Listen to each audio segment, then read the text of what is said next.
കോഴിക്കോട് താമരശ്ശേരിയിൽ chicken broast തീർന്നതിന് hotel ജീവനക്കാർക്ക് മർദ്ദനം. അർദ്ധരാത്രിയാണ് അഞ്ചംഗ സംഘം ആക്രമണം നടത്തിയത്. താമരശ്ശേരി പോലീസ് 2 പേരെ കസ്റ്റഡിയിലെടുത്തു.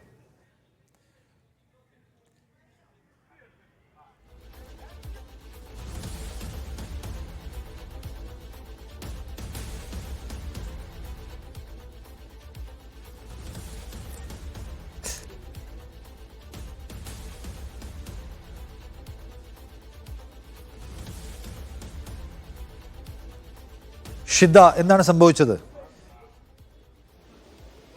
നിഷാദ്, ഇന്നലെ രാത്രി 12:15 അഞ്ചംഗ സംഘം ഈ താമരശ്ശേരിയിലെ ടേക്ക് എ ബ്രേക്കിനോടനുബന്ധിച്ചുള്ള ഒരു കോഫി ഷോപ്പാണ് അവിടെ എത്തുന്നത്.